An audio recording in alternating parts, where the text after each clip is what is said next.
The man said, yesterday night God appeared in my dream and said, under this tree there will be a sadhu and he has a big diamond.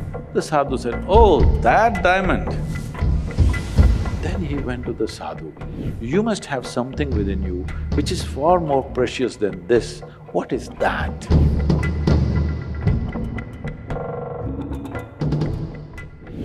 Can you give us 2 tips that you think that we could live to our peak as an example to others?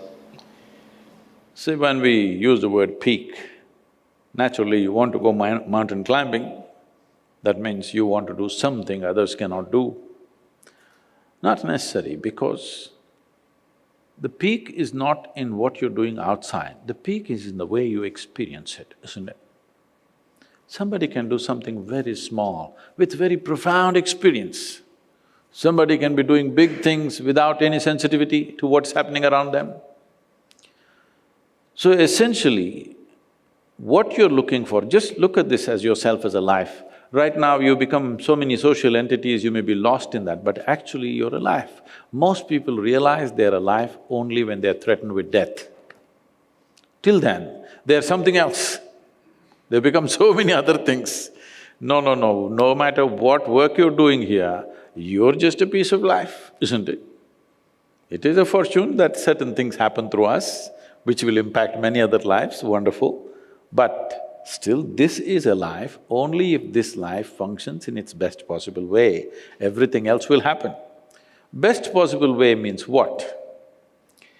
Is this very clear that you're not taking your own apartment when you go, when you die and leave?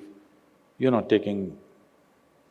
They tell me you're creating very nice apartments, you're not going to take it, right? Your own accommodations you can't carry, you know that.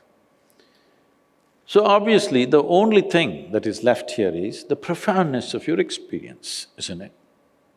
How profound is your experience? To make our life profound, somebody says, if you have education, you can do this. Well, everybody went to the university, I didn't. Somebody said, if you have money, you can do it, everybody ran after it. Somebody said, if you can get married, it'll happen, everybody got married. Somebody said, if you have children, then it'll happen, everybody did that. Somebody said, this is not it, you must get power in the world. So people ran after that. Essentially, what should happen inside, you're trying to cause from outside.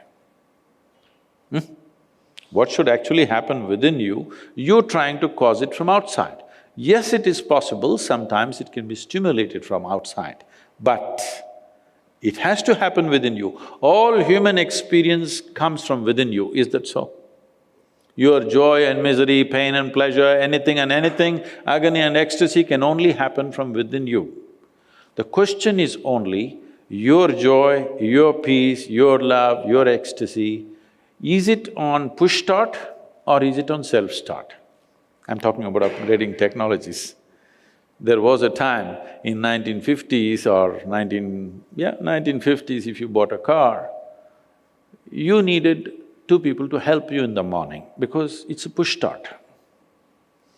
If you got one in early 60s, it's a crank start, you need 1 person to help.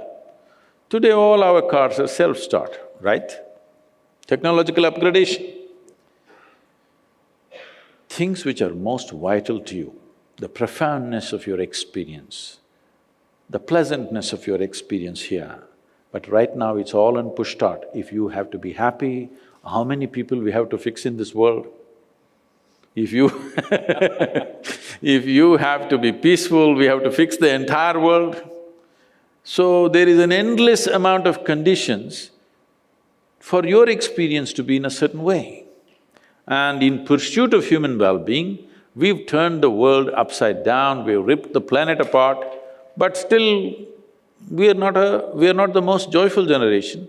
We are definitely the most comfortable generation ever. Never before another generation of people have enjoyed these kind of conveniences and comforts as you and me are enjoying right now, isn't it so? Never before. But can we say with all these comforts we are the most joyful generation? No, not true. I'm not saying we are more miserable, but definitely we are not the most joyful. Are we peaceful? No. Are we loving? No. So our experience of life is still like how the caveman's experience was. Same anxiety, that guy was worried, where's my food? You're worried, where is my next apartment? Endlessly, you think it's different, it's not different. It's rudimentary, isn't it? Hello? The idea of organizing our survival process the way we have organized is, we need not be concerned about it, isn't it so? Hello? You open the tap, water comes. Don't think it's small, it's a small thing. Just 100 years ago, water means you had to go to the river with a pot on your head.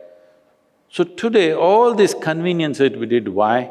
Because we don't have to concern ourselves with daily survival. Everything is organized. Now we believed if all these things are organized, we will sit here blissed out. Well, that's not happened. It's not happened simply because we have not taken charge of this. So peak of human life does not mean you climbed Mount Everest. I have gone up Everest, you know that? No, you didn't know. To the top? Yeah, very top. Somebody went up there and took a photograph with my picture in his hand. So I believe I've been there. It's much safer. It's much safer than More that. sensible too. Because this guy who went there, took a picture with my picture in his hands, came down and said, Sadhguru, of 12 people that we started out, only 2 of us made it to the top. And I took the picture and I came down. We were there just about 40 seconds, right on the top, because winds were picking up speed, we had to come down. Only 40 seconds I looked around and I couldn't see a thing. And I came down, now I'm wondering, why did I do it? Because you wanted to know the peak of suffering. It's not a simple physical challenge. Climbing Everest is not a simple physical challenge. I'm not saying you should not climb. All I'm saying is, the peak can only happen within you, it will not happen outside of you. So, if the peak and the valley and the very bottom can only happen within you, people can sit in a palace and be depressed, like they're at the pit of their life, isn't it so? Hello? So similarly, if that is possible, you can sit on the street and be on the peak. Can I tell you a little story? There was a sadhu. A sadhu means a mendicant. In India, we have full-time spiritual people, all right? Nowhere else in the world, I think, very few, but here we have a lot. So this sadhu was settling down under the tree just outside a small town for the night, in the evening. Another man came and he saw this sadhu and he said, "Where is the diamond? Where is the diamond? Give me the diamond." The sadhu looked at him and asked, "What diamond?"